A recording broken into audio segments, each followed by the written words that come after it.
Local Radio Day on Black Country Radio. Click blackcountryradio.co.uk for more. Good evening, everyone. Welcome to Alcoholics Anonymous Hour. My name is Dave, forever an alcoholic. I'd like to say a big thank you. Billy's not with us today, sadly. He's away on some charity do, but we've got Jim standing in. A big thanks to yourself, Jim, and everybody at the radio for having us here again today and giving us the opportunity to help raise the awareness. Absolute pleasure, mate. Thank you. Yeah, good to be here again. We're shortly going to introducing one of our members who are going to share their story with us. But before we do that, I'd like to ask Dec to read the preamble. That's something we do at the start of every meeting, which tells you very simply what AA is, what it does, and I guess what it doesn't do. So over to you, Dec. Thank you, Dave. My name is Dec and I'm an alcoholic, and this is the AA preamble. Alcoholics Anonymous is a fellowship of men and women who share their experience, strength and hope with each other, that they may solve the common problem and help others to recover from alcoholism. The only requirement for membership is a desire to stop drinking. There are no dues or fees for AA membership. We are self-supporting through our own contributions. AA is not allied with any sect, denomination, politics, organisation or institution, does not wish to engage in any controversy, neither endorses nor opposes any causes.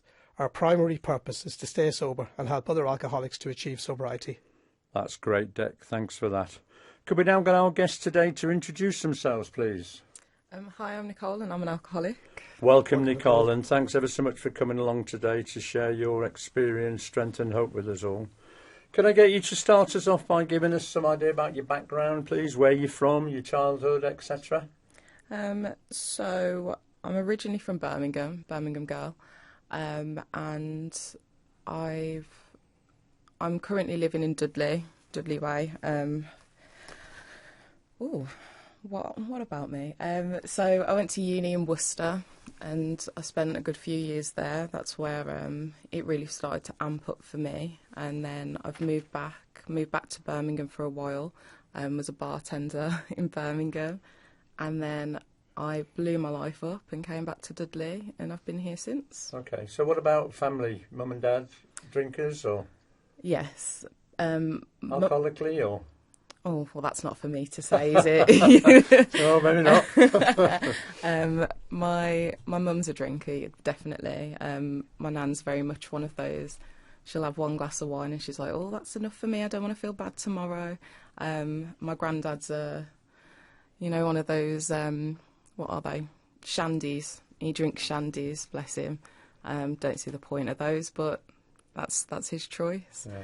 And my sister's getting to an age now where she's starting to drink in the park with her friends, and I'm there trying not to worry because I know what I was like when I was drinking in the park.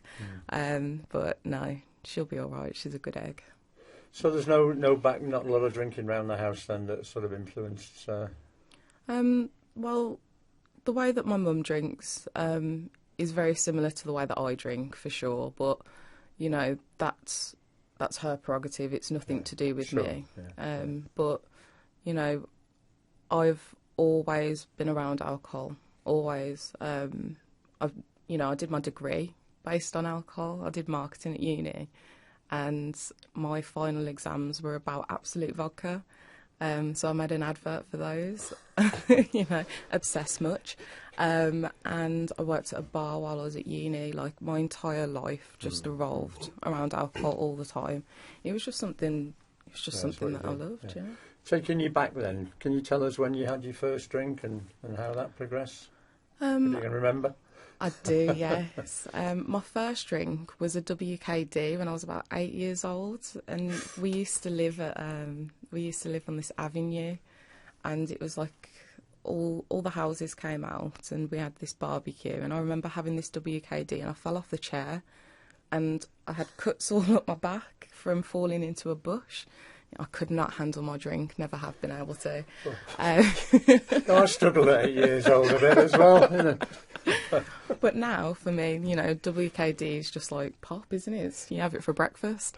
But, at the time it was, it really knocked me about. And for a while, I didn't start properly drinking till I was about 16. And that was just after I'd finished secondary school, finished my exams, and I suddenly had this new lease on life, really, where I had these two friends and we had this party planning committee, and we'd have house parties just at our three houses, and that's when I started drinking. But I was able to handle it then. You know, I wasn't throwing up, I wasn't getting messy or sloppy. You know, I was able to stop when I needed to stop, and I enjoyed it at that point, and it gave me this sense of belonging, I suppose. And people, I wasn't overly popular at school, but I wasn't disliked, I wasn't bullied or anything. But, you know, as soon as I started drinking and having these house parties, suddenly I'm becoming an it girl, and people are wanting to, you know, they're messaging me saying, can I come to your party? And I've suddenly got this power to go, no, you can't actually, you know, and you're not on the guest list sort of thing. And it was a really nice feeling to have that. And then I started going to gigs and sneaking alcohol into those little antibacterial gel bottles. You know, what are they going to say? Why does it smell like alcohol? It's antibacterial gel. You know, it smells like it's just alcohol. I was clever, sneaky. And then, you know, I really enjoyed that sort of aspect, but again I was able to control. It was controllable. It was completely fine. No red flags were coming up then. You know, sometimes I'd cry in the bathroom at a gig, but you know, I was a 16-year-old girl. I'm going to cry. But you know, it really started to get out of hand about 17, 18 years old, and I started doing this club night in Birmingham, and it got pretty big, to be fair. We got nominated for an awards, a Birmingham Musical Award. We didn't win, of course we didn't win. We were up against Snobs and, you know, and all that, and Uproar. We were never going to win, but it was nice to be nominated. That's what I'm gracefully going to say. But, yeah, that's when it really started to happen for me, because suddenly, you know, I was Paris Hilton of Birmingham, you know what I mean? People would come to this club night and they see me on the door, and I have to perform. You know, I'm suddenly have to be the party girl, and I just wanted to plan parties and events. That's all I wanted to do, and suddenly I fell into this lifestyle of the drinking, the drugs, and, you know, the boys, and it just wasn't. I didn't enjoy it. I wanted to be one of those people that went to car boot sales on Sunday morning and did yoga and had smoothies. I'm sober and I still don't do those things, but You're not old enough to do booze sales, for goodness sake. But that's what I wanted from life. But instead, I'm, you know, leaving house on a Friday evening, and I'm not coming home till Sunday because the party just could not stop. You know, and that's really where it all started to kick in for me. So yeah. And what were the consequences of that then going forward? I mean, obviously it's fun. You know, I think we can all relate to, you know, it's in the early days it's great, isn't it? It's fun and you're the life and soul of the party until you're not. You know, and so how did that progress? So it got to a stage where, you know, after about a year or so, things started to break down. My friendships were breaking down. My relationships were breaking down. I was barely home. I wasn't looking after myself in the slightest. And I started to panic, and I was just there thinking, this is going to be my life forever, isn't it? I'm just going to be this grotty little party girl forever. And I thought to myself, I've got to do something about this. I've got to change something. So I decided to do a little geographical, and I went to uni. I got super drunk on a farm and put my application in to go to uni. And I got in, to be fair. God knows how, but I got in. And so I went off to uni, and I thought, right, I'm packing up the drugs. You know, this hasn't been good for me. I thought that was the problem. And I went to uni, and I stopped doing that. But I was still drinking, and I was drinking hard because I was on my own. You know, no one could tell me anything. I built this life for myself over there. I started working at a bar. I was doing my degree. You know, I'd made loads of friends there. It was a good time. But at the same time, it was the worst time of my life. There was so much pressure. I was so busy, and it was just far too much. And that was really the beginning of the end for me. And it was my third year of uni, and I've got all these deadlines coming in, and, you know, I'm still working till silly o'clock in the morning, pouring pints and whatnot, and it just got far too much for me, and I tried to overdose, actually, and yeah, it was too much. I couldn't see a way out. I felt horrible, and I did that, and obviously it didn't work because I'm still here, but, you know, but somehow wasn't enough for me to go, actually, something's wrong, and it's not my mental health, it's not my brain that's, you know, it's not my brain that's depressed, there's something more to this. Because I don't try to do that when I'm sober. You know, that always came from a rough drinking session. And your friends in uni, were they drinkers like you, or did you realise that you were drinking more than them? Oh, well, I was definitely drinking more than them. Yeah. My one friend, actually, so it was Halloween, and I threw a house party, and I went over to the bar that I worked at to go pick up my wages, and I bumped into one of my friends, and he said, "Should we get a shot?" I was like, "Yeah, go on then." So we got a shot, went and had a cigarette, and then he went, "Should we go get another shot?" And I was like, "Yeah, okay then." Even though I've got a house full of people at my house, I'm just there drinking at this bar. And I ended up getting blackout drunk, and I went to his flat, and I think I passed out on his bed, and I woke up, and he's not a big drinker at all.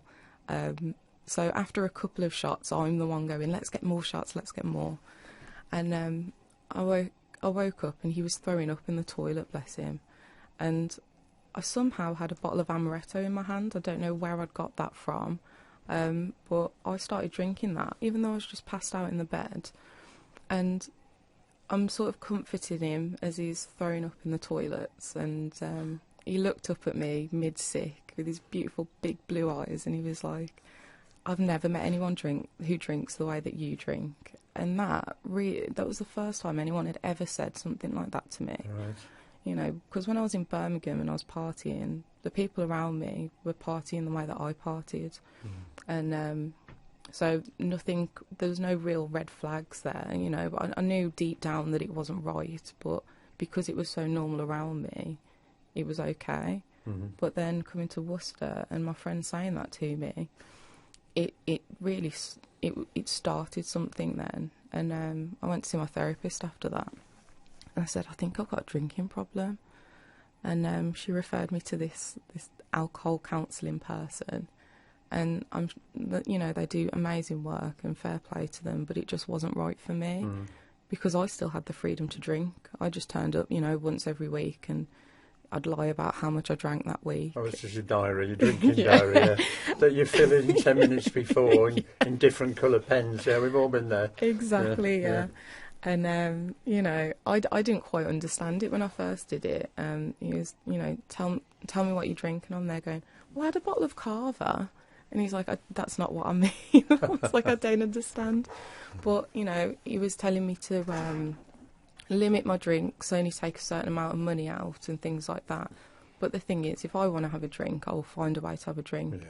You know, I can take £10 out, but I'm just going to go home and get my debit card. It's, you know, I don't, you know, it wasn't on the cards for me to control my drinking. It's all or nothing, basically, and that's the way that it's had to be. No, I think, as you say, these companies do a good job for some people, but it doesn't always work. You know, I mean, I think for a lot of us, if you're a real alcoholic, if I could just have a couple of pints, you know, with my friends on a night and stop, I'd probably still be drinking, but you know, we can't, can we? So how did that progress then with the counselling and that? And so we had 6 months of that, and I did try to go sober actually at one point during Christmas, and I was dry for a month anyway. And it was Boxing Day, so I did Christmas Day sober, and it was actually really nice.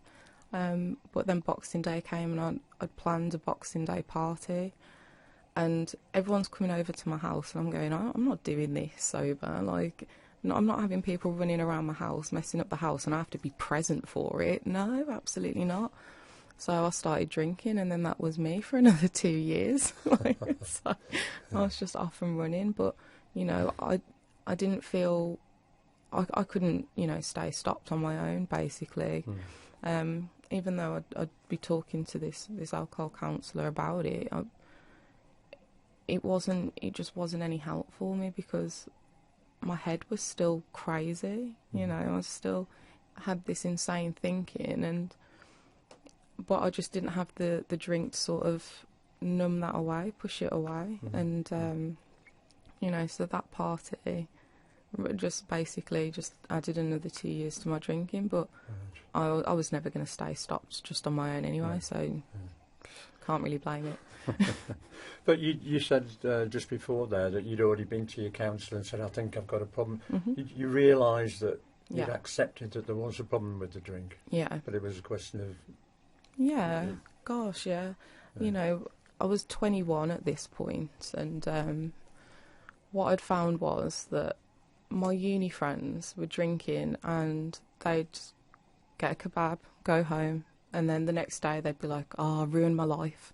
And, you know, that just meant they'd text their ex, or, you know, weed in a bin or something like that, you know, just normal. Like you do. But then, you know, for me, my drinking was, oh, I've ruined my life, and it's, oh, you know, I've tried to overdose, I've tried to do this, you know, and it was taking me to some really dark places that just was not happening to my friends. And what I did find was, when I did get sober, when I had to sort of like come out to my friends that I was an alcoholic, one of my friends so lovely pointed out that since I'd stopped drinking, their drinking was much less. And I was just like, that makes sense.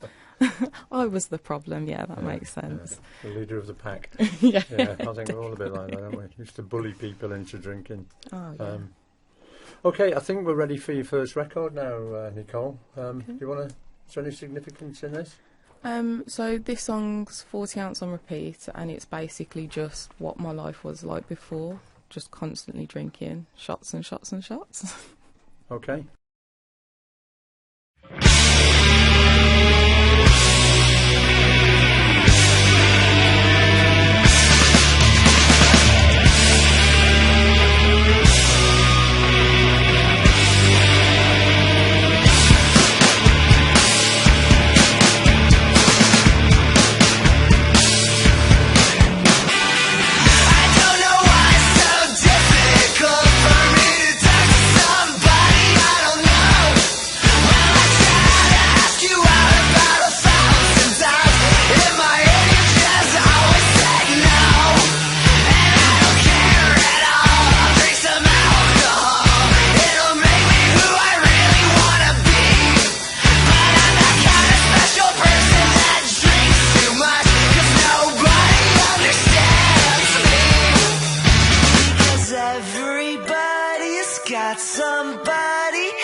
Just tell me that I'm somebody else.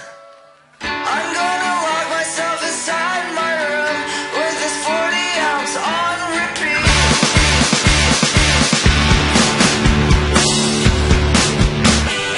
I thought that if I clean up my act, it'll help me understand exactly who I am. But I hate to say that it just don't work like that, 'cause I'm a special individual. I don't need a plan, but I got bills to pay and I got bills to take, 'cause I'm born and raised in the USA, and I can scream and shout that I'll never sell out, I'll never sell out, man.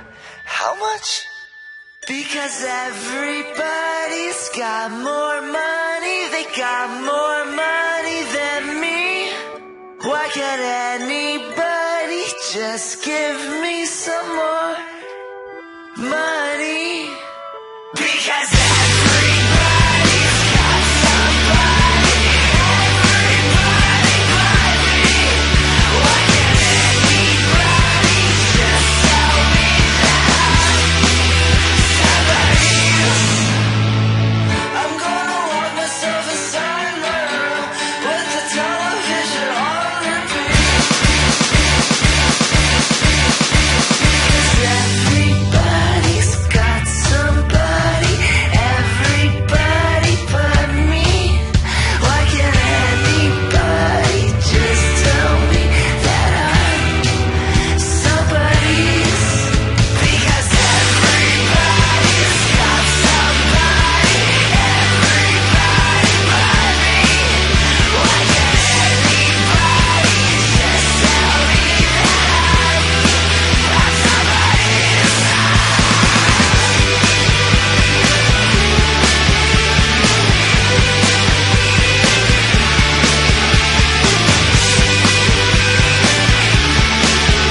Thanks for that, Nicole. I have to say I've never heard of that band, but I'm a little bit older than you, so I can see the significance.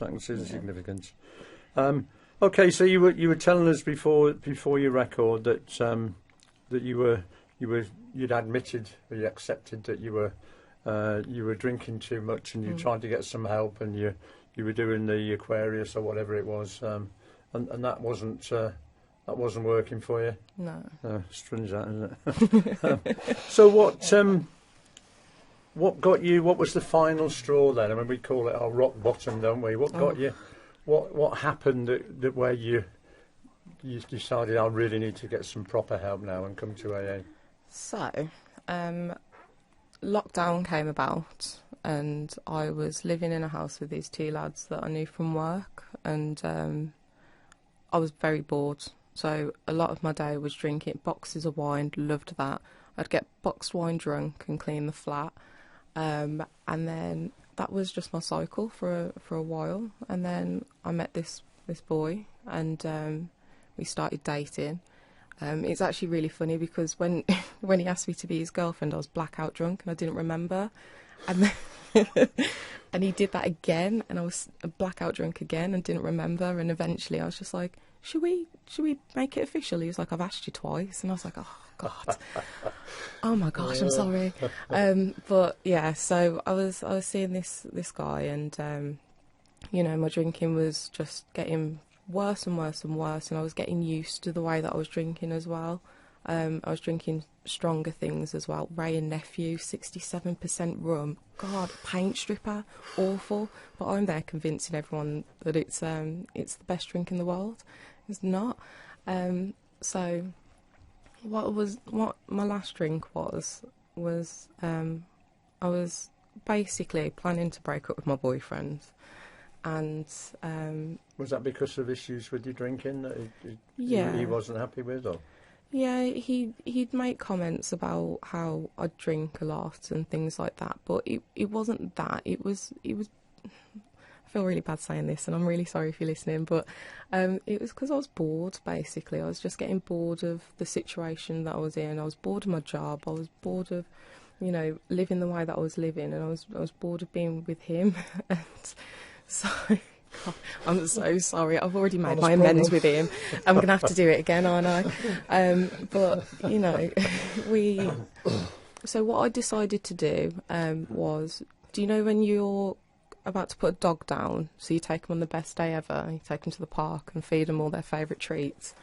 That's what I did with him. I took him to a museum and we went for dinner, but I was walking around that museum with a bottle of wine and I was drinking that. And I was blackout drunk about 7 o'clock, and the execution wasn't great at all.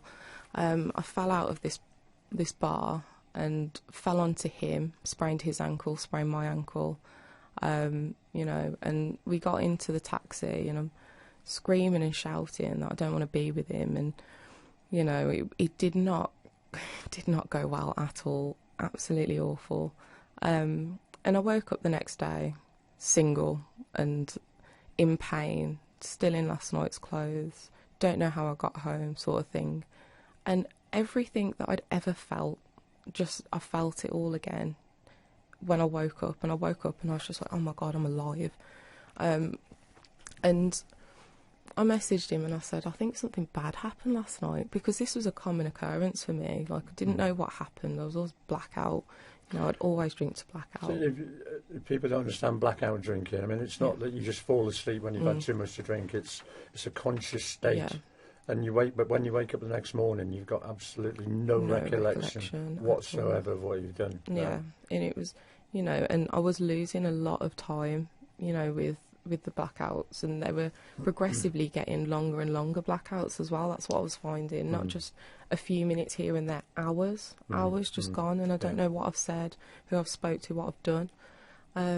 So I woke up and, I couldn't go into work because I sprained my ankle, I was hungover, it was terrible. And I went to see him the day after, and I said to him, I think I've got a drinking problem. I'd sort of forgot about the 2 years prior when I was in alcohol counselling and all this. And I said to him, I think I've got a drinking problem. And he said to me, you don't have a drinking problem, you just don't know when to stop drinking. So, No problem. yeah, no problems there. And I went home that day, and I was really upset. And I wasn't upset about the breakup, I was upset about what he'd just said to me, you know. And I don't know how I got onto the website. I didn't call the AA hotline or anything like that. But there was a meeting just up the road from me that started at 8 o'clock. So I had a good few hours to talk myself out of going to this meeting, actually.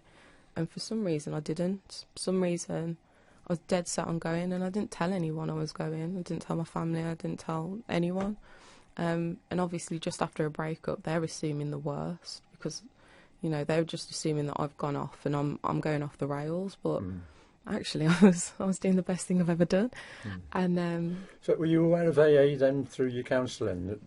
Had they referred you to it at all? Or not? no, so the only way that I knew from of AA was from, you know, TV and films and things like that. So Okay.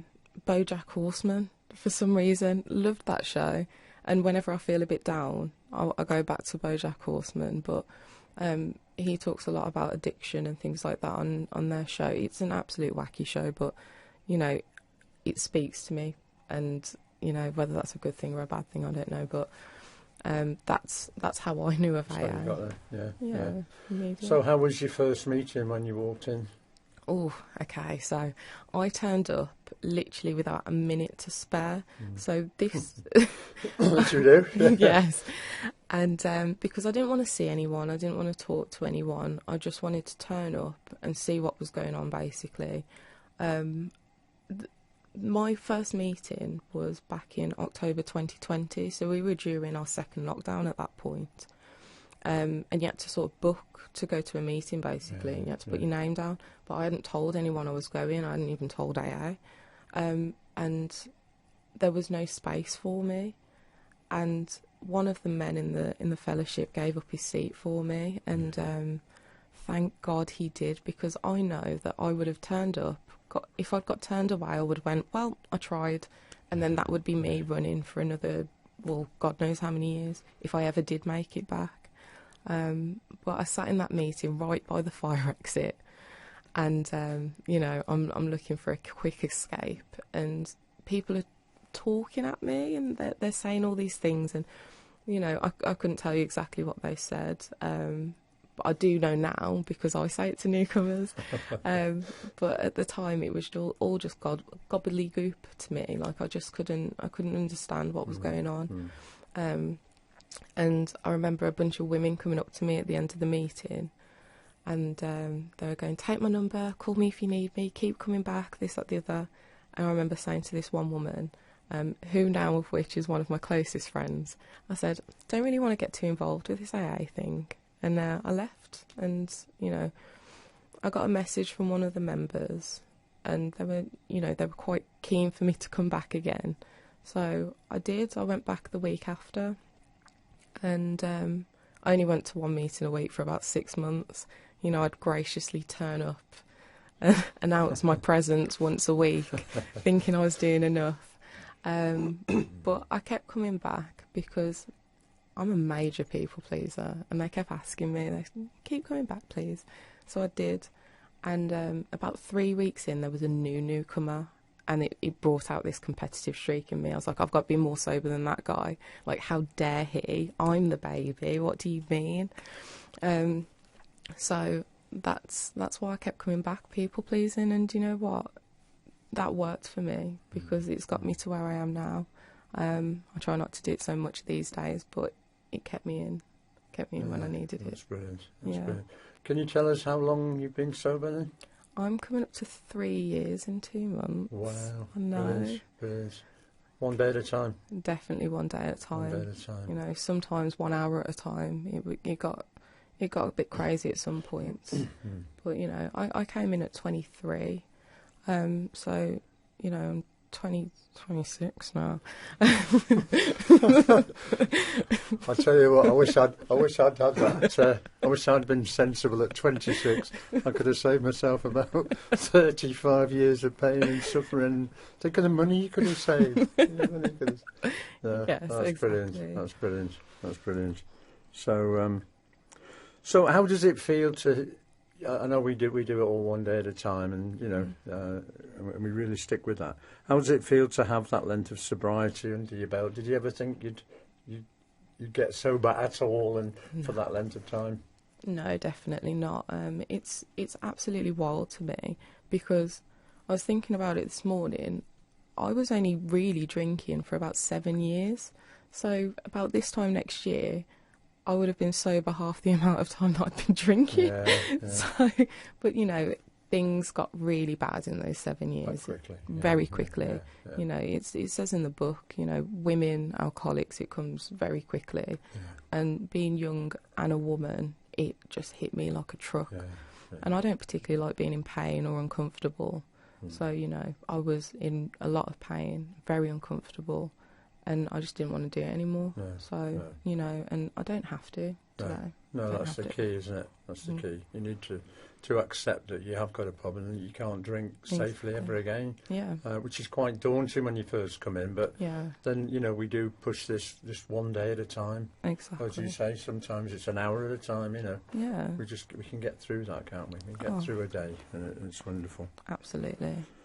So, can you tell us, move on a bit and talk to us about how your life has changed since you got sober? Oh, do you know what? I'm going to be very honest here. My life is objectively worse on the out front, in that I live at home with my mum. I'm single. My job isn't fantastic, but if my boss is listening to this, thank you so much for the job, and I really appreciate it. But yeah, objectively it is worse, but my mindset's changed on things. What I'm actually really grateful for is I get to live at home with my sister and spend a lot of time with her and watch her grow up. I get a regular income where, I'm not, working at a bar in Birmingham or doing a club night. And I'm single, and that's great. So, objectively it is worse, but my mentality on these things have changed. And, I'm having so much fun in sobriety that I'm doing things that I've never did before. I'm going to festivals. I went abroad recently. I got burnt. So I didn't know I could burn.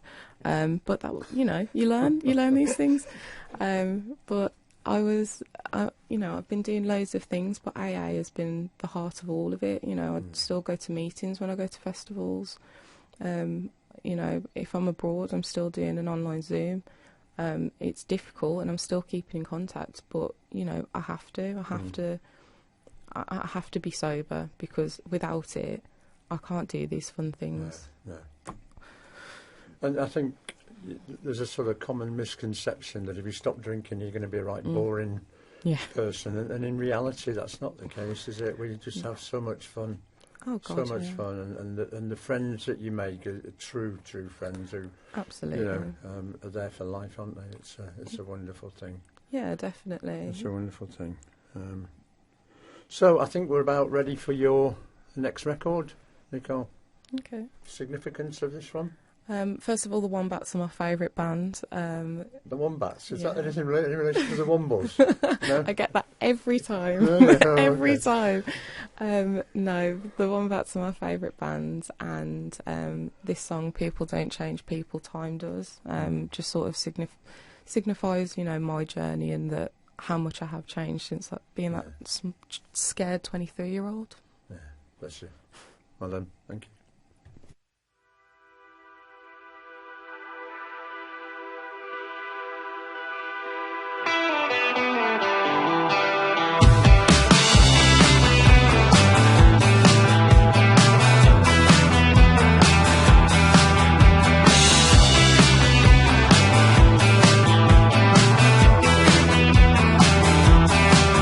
She was dreaming of her big brain. She constructed the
Thanks for that track, Nicole. And before we get going again, could I ask Dec to give us some of the contact details for people that are listening out there? Dec, over to you, mate. Cheers, Dave. Yeah, there's various ways to contact us. You have to excuse my voice. The easiest way is if you just Google Alcoholics Anonymous UK, and it'll take you to the national website. And just click on that link, and in there you can find the free phone number, which is 0800 9177 650. That's 0800 9177 650. You can always contact us on email as well, which is help@aamail.org. There's a find a meeting area, which is really useful. You basically put in your town or your postcode, day of the week or all days, click the go button, and it'll tell you all the meetings that's close to your area, which is very helpful. And finally, there's also a live chat feature where you can just text your questions, and somebody who is a human being will reply back to you. A human being? A human being. Not a robot? Not a robot. Not a robot, a real human being. A real one. And yeah, so for anybody who is struggling, please just get in touch with us one of those ways. It could be life-changing. That's great, Dec. Thanks for that. Okay. So before your last record, you were telling us how your life had changed, and albeit it wasn't as exciting maybe as you'd like, but it's sober. Have you seen? You've been around 3 and a bit years now. Have you seen many changes in AA in the time you've been around? Yeah, absolutely. As I started getting more into AA, I started to develop more into personal relationships with people. I've got a really close, tight-knit group of, friends, basically. And what I love about it is that I, as a 26-year-old woman, is very close with a 60-year-old man. And I hang out with him and his girlfriend.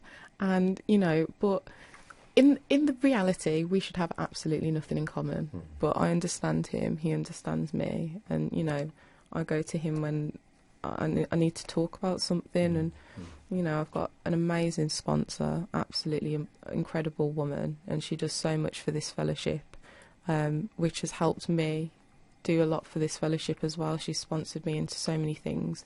And I've just been really lucky to get involved in AA the way that I have. It's very funny that at my first meeting I'm going, don't want to get too involved in this. And then here I am sat talking on the radio about how I got sober. Yeah, that's all part of it. Tell us, you mentioned a sponsor. Just explain to the listeners what a sponsor is. Okay, so a sponsor is someone that will take you through the steps. We've got the 12 steps of recovery, and that's generally the basis of it. But, my sponsor's become one of my dearest friends as well, because she knows absolutely everything about me. I can't, lie to her or not tell her something because, she's been there, done it, got the t-shirt. Exactly, and I picked her, and I don't recommend this, but I picked my sponsor because she had bright blue hair at the time. And I was like, that's a girl after my heart, you know what I mean? And, asking someone to be your sponsor is a very difficult process to go through, because you have to admit to someone that you need help. You can't do this on your own. And it felt like asking a boy out on the playground. I felt very shy, and I was just like, do you mind? And she's like, of course I will. Hand of AA is always going to be there, isn't it? And I don't know what I was so nervous about, but she was great. Well, that's how it works, isn't it? And I think, you said earlier on, it's the people in AA. You go into an AA meeting, and we don't have, there's no counsellors there, there's no doctors, there's no professional. There might be a few in there that've got a drink problem, but everybody in that room is an alcoholic. Yeah. And everybody there knows how you feel because they've all been there. Yeah. And, you can never... There's nothing, in my experience, there's nothing I've done that I can't share in there thinking, I can't share that, because there's always something worse that you hear that, makes your story look like the kindergarten thing, but you mentioned Zoom meetings earlier on. I mean, we did have COVID was on the face of it when we couldn't go out, so all the meetings all around were closed. We couldn't meet as a group, and you know, that was terrifying for a lot of people. But very quickly, I think we got wasn't Zoom originally. What was it? Skype. Skype. We had Skype meetings originally, and then Zoom came from I don't know where. But that was a lifesaver, wasn't it, for people? Yeah, we've got a few people that we've had on this show that came in as, you know, we call them our Zoom babies. Yeah. And how did you find that? I mean, you'd mentioned you still do that sometimes. I do a Zoom meeting on a Friday night for young people, actually, so people who got sober 30 and under. So it's a bunch of, at the moment it seems to be just a bunch of 20-year-olds trying to navigate life sober. And it's incredible, actually, because some of these people I wouldn't have got to meet because they're all up in Norwich. I don't even know where that is, but you know, but I feel so connected to these people that I've never met face to face, and it's been, you know, I can go to them again for anything. It's great. That's great. And you mentioned before, you know, you've got into doing service. I know you do a lot of service, and how does that all work? So you know, service can start with just even sharing at a meeting. You know, just telling someone how you've done something or the struggles that you're going through. But the service that I do, I've chaired meetings. I do intergroup and help the young people in the Black Country area. I go to Region, which is, you know, oversees the West Midlands, and we do the convention, and what else? And you're here today. Yeah, I feel like I'm selling myself short, really, but I don't remember what I do. But we do that, don't we? It's not. We certainly don't get paid anything for it. It's not an ego thing. We just do it to give back, I think, don't we? To give back what we've received over the years, and absolutely just to help other people, because that's how it works, isn't it? That's how. So you're living proof that there is another satisfying life after drinking. What would you say to people? Yours might be not quite as exciting as you would like right now, but I'm sure that will improve. What would you say to people who are listening out there, who are wondering about their own drinking behaviour? Maybe they think they've got a problem. What advice would you give them? I'd just tell them to give it a go. You know, there's nothing, you lose absolutely nothing by just giving sobriety a chance. You know, if there was like a test out there that could tell me whether I was a real alcoholic or whether I'm just a heavy drinker, and I found out I was a heavy drinker, I still wouldn't go back, because what's the point? I'm living such a good life now that I'm sober, and I have such an amazing life ahead of me now. I've got, you know, let's say I live to 80, I've got another good 60 years of life just to do what I want in this world, just not drink. That's a very simple sacrifice to make. Yeah. I think that's what people do say when when you're not drinking and you've got good sobriety, you can do absolutely anything you want, and people do. People get sober where all they ever did was drink and black out at night and end up in hospitals or whatever. Now they go abroad and they have fantastic holidays and they just do what they want. And it's brilliant from that side of things. So you've been around 3 and a bit years now. You don't ever feel that I'm cured? I've done all these meetings. I haven't had a drink for 3.5 years. Why do I need to go to these meetings? No, I definitely still need to go to meetings. When I went to Spain for my birthday, and I did a meeting before I went and a Zoom meeting for about an hour while I was there the day that I got there, and then after that I couldn't do any more meetings. Yeah. And I was crackers. Honestly, my thinking was insane. I was snappy with my friend. I just didn't have that outlet to just be like, this is what my brain's doing, and someone understands me, because he's not in AA. He doesn't fully understand. But there's a guy walking around this. I was at a festival in Spain during a heat wave. What am I doing? And getting burnt. Yeah, getting burnt. And there's a guy walking around with a keg on his back, just filling up people's beers, and I'm stood there, thirsty, hot. And I'm looking at that and I'm thinking, I want that. But it's not because I want to get drunk off it. It was just I was so thirsty that I would have just done anything. But that's the lie that I'm telling myself right now. Yeah, obviously, you know, that's my illness speaking there, isn't it? But you know, I do have thoughts, but I have ways to deal with it now. I've got people to talk to about it, and you know, I don't need to go back there if I genuinely don't want to. No. And I think meetings, you know, people, you know, you might be a million miles away from saying I'm going to press the button and pick up a drink, but if we miss meetings for any length of time, it's your head that gets a bit screwed up, isn't it? And Absolutely. You need to be doing that. And you know, I find that with AA now that I've put the drink down and the obsession's gone, the craving's gone, I have to go to meetings to deal with my thinking, the way that, you know, I need advice. I'm basically just an adult baby that needs someone to tell me what to do and how to live life, and that's why I go to AA, because all these adults who have done it before me are telling me how to do it. There was a thought in AA that, you know, from the minute you take your first drink, you never actually grow up from there, so you're 8 years old. Very much so. So, brilliant.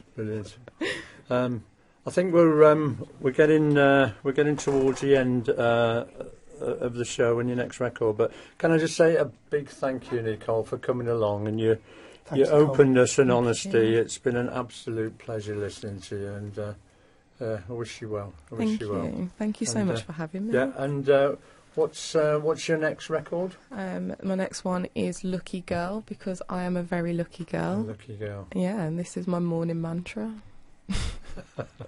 Who's this by? I don't know how to pronounce the name. I just know the song. Oh, okay. Fake fan. Brilliant. Thanks ever so much. And thanks again, Jim. Thank you. This goes out to all the lucky girls out there.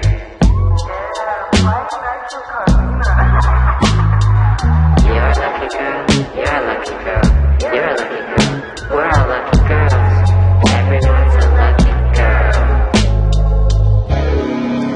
Got out the longest end. What a wild ride it's been. Feeling like myself again.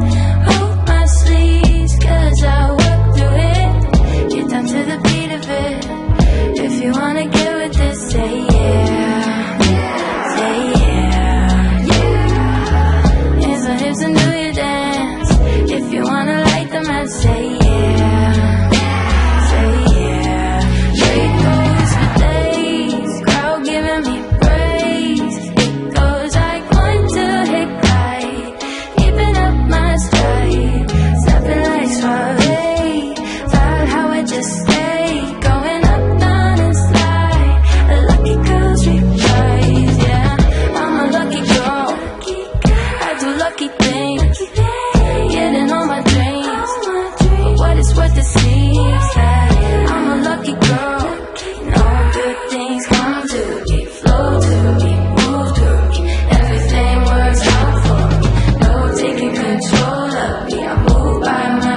Guys, if I can just chip in, thank you very much for inviting me in to do this, because it's been wonderful listening to Nicole. It really has, thank you. It's been a real sort of eye-opener, to be honest. I've really enjoyed sitting here doing this. Anytime you want it doing again, I got no problems doing it for you. Thanks, but yeah, genuinely, Nicole, it's been wonderful. Thank you so much. And the show that you guys do for AA, I know, is it every week, is it, Dave? It goes out, it goes out every week, but it's on repeat. So Nicole's show, I think, is going out next Tuesday night. And then there'll be another one the week after that, and then Nicole's is repeated. So, you know. And you can get it on demand, can't you? All the normal ways that people can get extra, then you can get that on demand. But no, honestly, it's been wonderful. Thank you very much. Thanks for having me. Some interesting tracks as well. I haven't heard of any of those bands. No, That's what happens when you get a 26-year-old, I suppose. I can see the significance of the last one, so that was great. So thank you for that. I think that's the beauty about music and doing these shows, and everything. Even if it was songs that you used to listen to as a kid, they all bring back different memories for different things. Yeah. So it's been wonderful. Nicole, I wish you all the best. Thank you. And excellent. Thank you very much. Thanks, Jim. Thank you. Bye. Live from the Black Country. On FM, on DAB, online, on your mobile. We are Black Country Radio.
Live from the Black Country.